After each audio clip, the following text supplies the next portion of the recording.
Hello, my name is Mordred Viking, and I'd like to welcome you to this brand new series of Europa Universalis 4.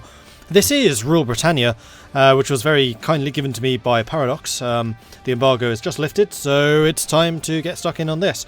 I will be streaming this later on today. I just wanted to make sure that there was some content available as soon as it became legal to do so. I will be streaming it at... That's a good question. What time am I streaming this?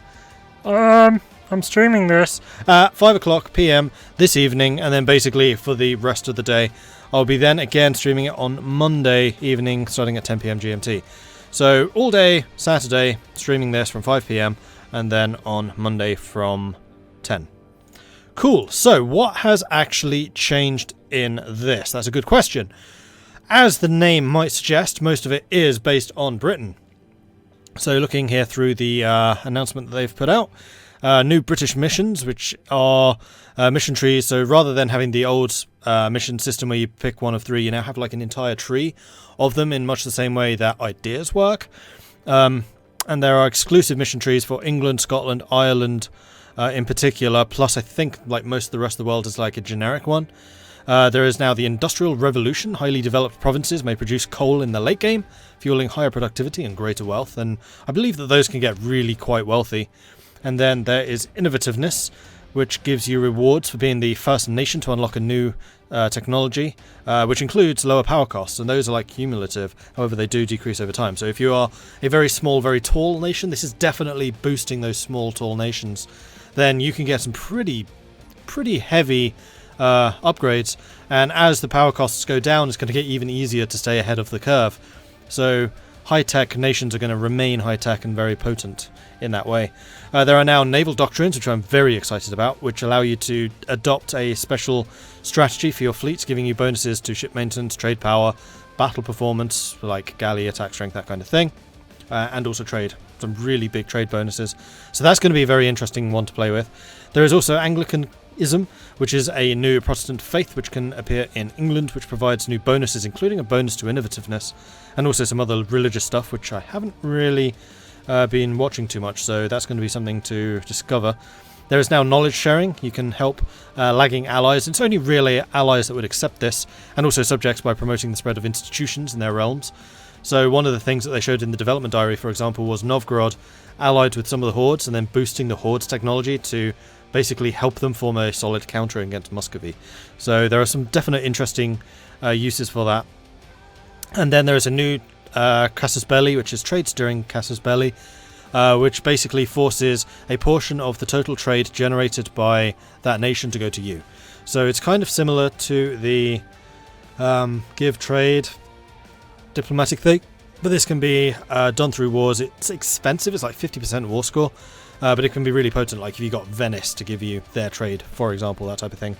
There are also new unit packs for the British nations, including the Irish, Northumberland and Cornwall, as well as new music. So you'll notice I'm actually playing with the music on here. One thing which I just realised is not mentioned in that is the map has been completely redrawn for the British Isles and also the Netherlands. So I was... Oh, and the Netherlands has got focus trees. This is not hard to find, god damn it. I've got national ideas, that's the word. For all of the Dutch miners, because they used to share the German miners, which wasn't really correct. So like Gelderland, Utrecht, Brabant, they all have their own national idea. I almost said focuses again. They all have their national ideas, and I think that the British, Irish and Scottish ones have been updated. So I was very tempted to play as the Netherlands. As some of you may know, I am from the Netherlands. Gelderland in particular, so Gelre, now have their own national ideas. But there is one nation above all others which will actually get more use out of the bonus. Oh, who's this? The Isles are their own nation. Highlander ideas. Are these just the same as Scotland? No, they're not. Oh, now that's interesting. So I was going to say we're going to play as Scotland. This is like the nation I hate the most. I have never had a successful game as Scotland. It used to be Florence, now known as Tuscany. So for a long time I played probably 5 or 6 games in a row as Florence and eventually had a really good one. I played probably a similar number as Scotland and just never managed to survive against England. England's just too strong. Even once you take like half of England, I've seen it happen. Like England's been relegated to just the south coast and they still fight back and take Scotland out. They're just so wealthy. I mean, I really want to play as the Isles now. I didn't realise that they were independent. Actually, while we are looking at this, let's see if the ideas have notably changed. So English traditions, infantry combat ability up, national unrest down. Well, yeah, down. Leaders without upkeep. That always used to be naval stuff, didn't it? Heavy ship combat ability, yearly naval tradition, production efficiency, diplomatic relations, trade efficiency, land fire damage from the redcoats, nice. Sailor recovery, sailor maintenance, and the English Bill of Rights. So yeah, I'm pretty sure that those have changed. Scotland, land force limit modifier plus 33%, which is going to be very strong. Land shock, early game, massively important. Like the longer you let England alone, the harder it gets for Scotland. So you kind of need to attack them early, and that shock modifier will definitely help with that. National unrest, ship cost down, that's good. National manpower modifier, that's a big boost. Stability cost, national tax, legitimacy, and aggressive expansion. Interesting. What about the Isles? I'm so tempted to play as these guys now. Chance of a new heir, garrison size. Morale of armies plus 15%, that's pretty good. Attrition, okay. Siege ability. Stability, religious unity, shock damage plus 15%. Manpower, and then prestige. And then also many of the Irish nations have new ones. So let's first of all have a look at England, just because I want to kind of see what provinces have changed. Chester, I think, has been split out from Lancashire. York's definitely been split up. Cumbria, Northumberland, Gwynedd, Montgomery, Glamorgan, Carmarthen.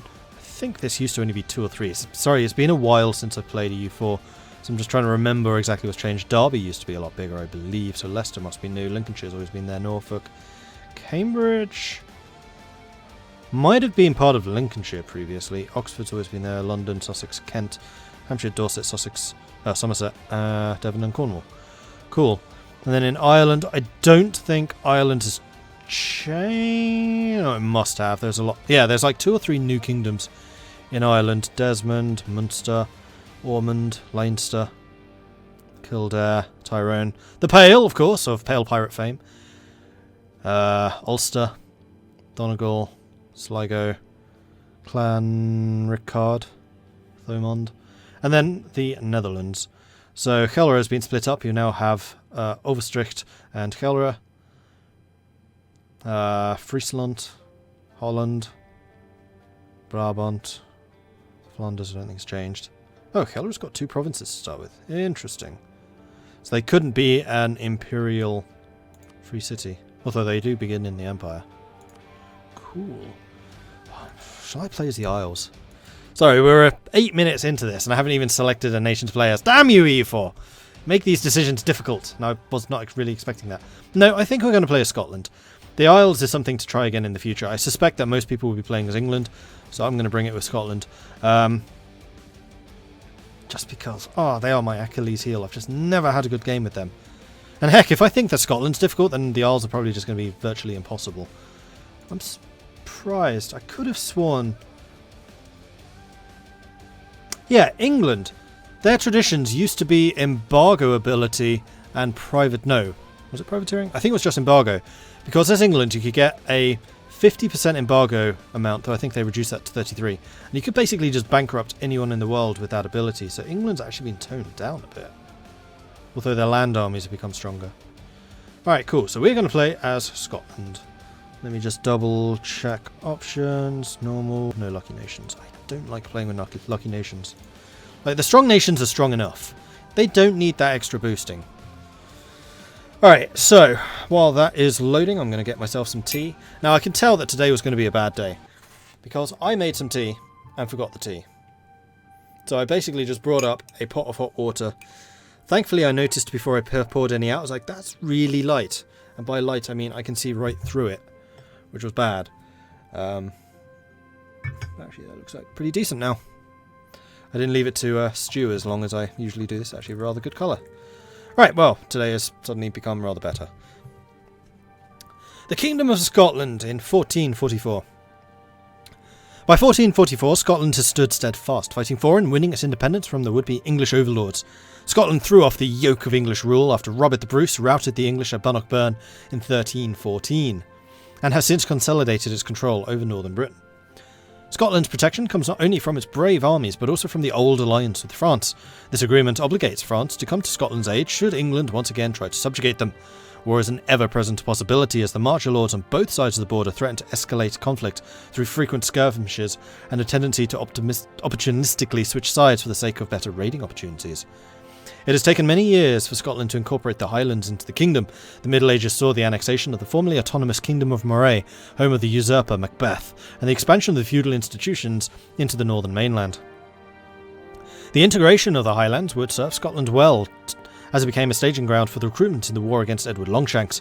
The Hebrides were wrested away from the former Kingdom of the Isles under Alexander II, and not even the intervention of the King of Norway could halt the Scottish assault.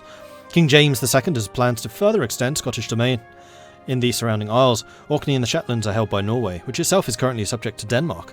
Taking on the full might of Scandinavia would be challenging, but perhaps a diplomatic solution would present itself. England and Scotland have squabbled over the Isle of Man for centuries. Currently, the English have the upper hand, but an opportunistic ruler might exploit their preoccupation with fighting France to seize it for themselves. The House of Stuart has ruled Scotland for less than a century, but they have ruled well. If Scotland is able to turn the tide against England, the Stuarts could one day rule all the British Isles. Spoilers here, they do. Though, not because they conquer it. Okay, so we have all of the DLC enabled right now. I made sure to turn off the Sabaton soundtrack because that gets flagged. Actually, playing with music on YouTube, this is going to be weird. Alright, so religion, Catholic faith, colonization, colonial regions, government, we're a monarchy, environment, talking about the HRE, free cities, republics. Okay, cool. Let's close that. Right, so our situation at the... what's that button? Ooh, naval doctrine. So we can have a fleet in being, which is a naval maintenance modifier. I don't usually find maintenance to be a particularly big problem. Selecting a naval doctrine will cost you 80 ducats due to your navy having a capacity of 800 sailors. So the more sailors that you have in action right now, so it depends on the size of your fleet, will determine the cost of your doctrine. This isn't a yearly cost or anything as I initially thought it was. That would have been bad. This is instead a one-off. Basically, it's a cost of refitting your fleet, depending on your doctrine. So we'll have to pay up the one up-front cost, and then after that we can change again. So we have the fleet in being. Our naval influence shall be felt without the expense of our fleets leaving port, except under the most favourable of conditions. Naval maintenance -15. Free oarsmen. We shall fight the temptation to have slaves and the condemned rowing our galleys. Free men, resilient in the face of adversity and resistant to defection, shall focus the muscle of our navy. So plus 15% galley combat abilities, that's going to be really good for the Mediterranean powers. The Merchant Navy. Our fleet's prime directive is to serve the financial interests of the state. Every effort shall be made to ensure our cargo ships are laden with foreign riches. Plus 33% ship trade power. So that's one of the few ways of boosting your trade power, which is kind of interesting. Late game, this is going to be huge. Ship boarding. With established prize law and generous letters of marque, we will nurture a custom of seizing enemy ships intact. Chance to capture enemy ships, 33%. So you could just steal ships. So that would have been really good as the Pale Pirates, actually, because I already had a very high shipboarding ability. Interesting. Oh, it's making me want to play that again now. In a world of rapid change, the seas remain crucial importance to our nation. Both of the means to secure our dominance as well as the front line of defence, our wooden wall, shall prevail. So this is one of the ones that's special. Only Britain, Scotland, well, only Great Britain, England, Scotland, maybe people like the Isles, maybe Ireland can get that one. So naval combat bonus off owned coasts. So long as you're fighting on the coastlines of territory you own, you get a naval combat bonus, which I think is just like a +1 to all rolls. In a world of rapid change, the seas remain of crucial... I've already read that, haven't I? Okay, cool. So I'm not going to do any of those just yet because I suspect that having a strong army is going to be the more important. We're going to back our army back to Inverness for the moment. Ah, this is the first time I'm playing as Scotland since the new fort changes. Meaning that you get the defensive bonus if you're fighting where a fort is. So sticking a fort in like Inverness, for instance, would be rather potent. In fact, having a fort in both of these would just completely lock off English forays into our territory completely. And because it's in the hills, we would have an easier time of ousting them from that. They have... oh no, they do have one fort in Northumberland.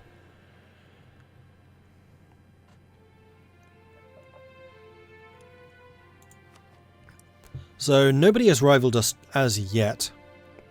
I rather strongly suspect that England's going to rival us. Do they have rivals? They do, and it's not one of us. They are rivaled with Denmark. That's actually very good. So yes, we definitely want to rival England. 100% want to rival England, but not Denmark. We're not going to do Denmark.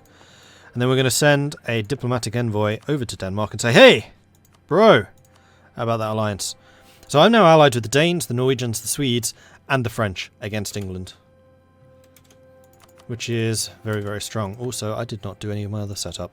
We are currently losing money, but that's because we have an army raised. I'm not going to start drilling them. I'd rather have the money at this point. I'm also going to get an advisor, which is going to be morale of armies. Is our government different at all? Income from vassals, national manpower, diplomats. No, it's not. Okay, I'm just double checking. Like the last game I played was the Mamluk game, where the culture of your advisors mattered. Apparently it doesn't here. So we are Scottish and we are Highlander. That is totally fine. We have a tiny bit of money. We have a fleet. So we have our trade fleet, which is going to be these guys. We'll call them North Sea because I strongly suspect that they'll be protecting trade there. So let's go ahead and set that up. That is in fact the only place that they can go.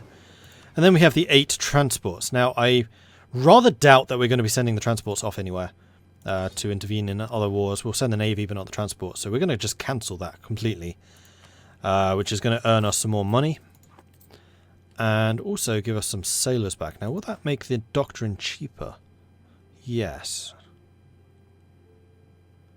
So we could double down on the trade power right now. And it would be far cheaper to select a doctrine now than later. That's a tiny little button. Interesting. I suspect most of the fighting will be off this coastline, especially while we're fighting the British. How is the Royal Navy looking at this stage? 6 heavy ships, 9 light ships. Yeah, it's rather better than ours, although we do have 8 lights of our own. We may well want to invest in some heavies of our own. But right now I think we're just going to go for the naval combat bonus off the own coast. Or the trade. We just run away. At this point in the game, trade does not make you enough money. We're going to go for the combat ability. It will cost us the money, but so it goes. Alright, I think that's it. We do merchants. I have not set up my trade. So we have a... we don't have a merchant here. Well, that's a mistake. 2 free merchants. Well, we definitely want to collect in the North Sea, because then we get the extra 10% income boost. And we can... we could reach England. There's no real point putting you in England, though. Unfortunately, we can't reach anywhere else. So we could send a merchant to the English Channel and grab some money off of the English there. It would rob them of money. So you know what? That's exactly what we're going to do. It will reduce the amount of money that we are making from the North Sea. Ah, they did accept. Good. Succession war between Denmark and England. I'm kind of okay with that.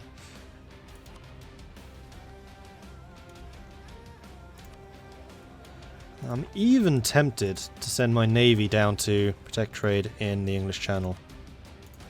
So we can really steal money from the English. Like, the more money I can pinch from them, the better. And we are currently 5% trade power.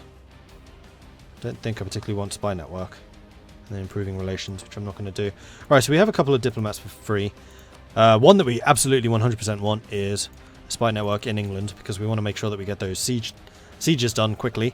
I think I'm going to send one to Denmark just to ensure that we stay chill. And then also to France.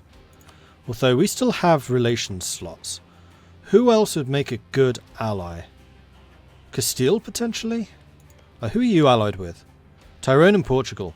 So having Castile as an ally would take Portugal out the running. So we're actually going to cancel that to Denmark. Denmark's already very happy with us.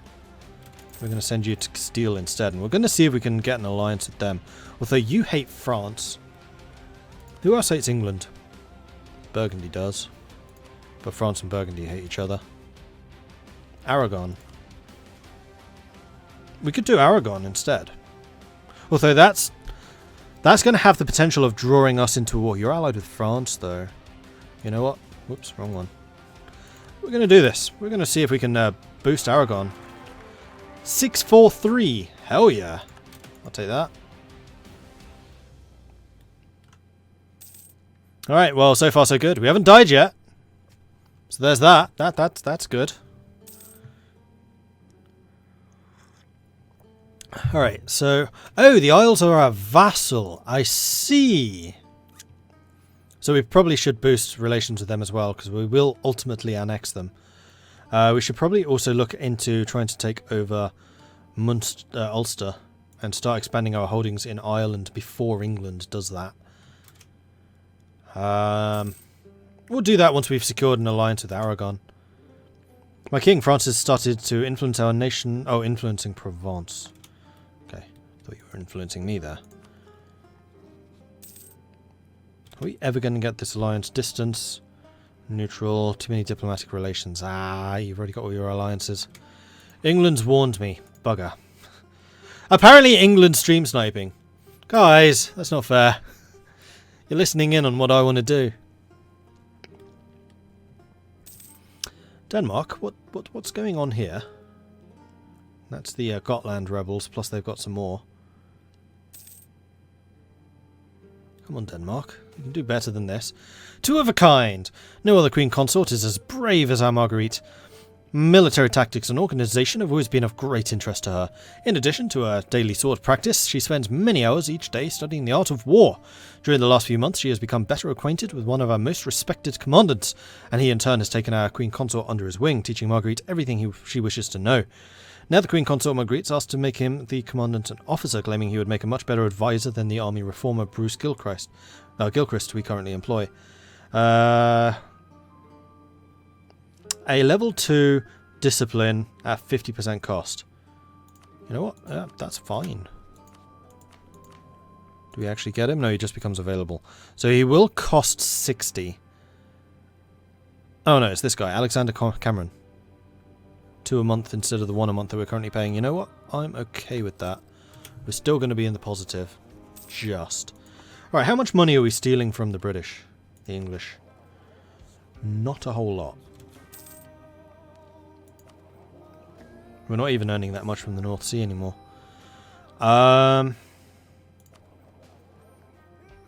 This is a lot less than I was kind of hoping. Let me call that merchant. Will that increase the amount we get here? Nah, still 2%. Alright, we're not going to bother with that. I'm going to send one here. Now we're earning 0.6. To the end of the month we'll recalculate. Instead of 0.07, it's going to be... Actually, no, this was a lot better.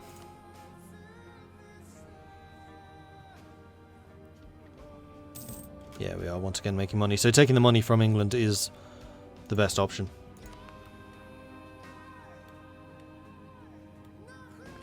I'm actually kind of annoyed that England warned us, because I'd really like to expand a bit into these territories in Ireland. Leinster, Tyrone and Portugal. Tyrone would completely block us. I mean, what we could try and do is get buddying with Ulster. Improve relations sufficient with them. There will be blood. My king, there's a rumour spreading the Great Horde is preparing to attack Azamuk. England's influencing Tyrone. James II has embarrassed the court, loses stability. England's already 5th. Well, France is 3rd. We can boost stability. Do I really want to spend this now, though? Yes, you don't want to go negative.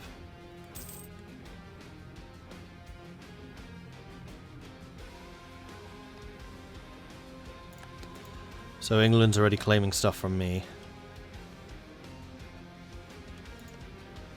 What's England's army like right now?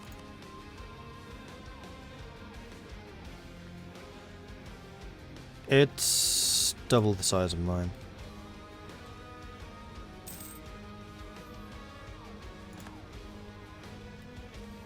Although I'm pretty happy that we have the Danish fleet, so it's going to be the Danish, the French and the Scottish fleet against England.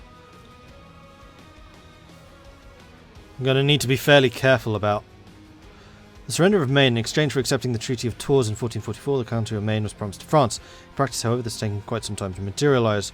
The arrival of Charles VII himself on the scene seems to have made the hold up go away. Finally, Maine is in our hands. Cede Maine to France. Okay, cool. So you just took that off of England.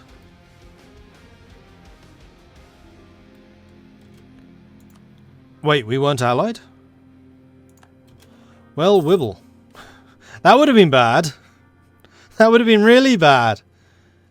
I thought we started in the old alliance. Oh, right. So this is the new mission system, which I totally meant to look at and then completely forgot. So, this is basically a more directed way of how to go through things. So we can go do a global dominance.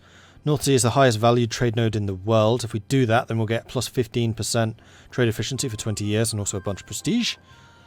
For doing the old alliance, we will gain a permanent claim on the Isles, the Highlands, Haltland, Marches and Ulster. Scotland and France maintain close ties, promising mutual aid against English aggression. As the conflict between nations only seems to be escalating, Scotland must renew its diplomatic ties. Then we can revoke the Isles, which requires us to own the Outer and Inner Hebrides. Which I assume is these two.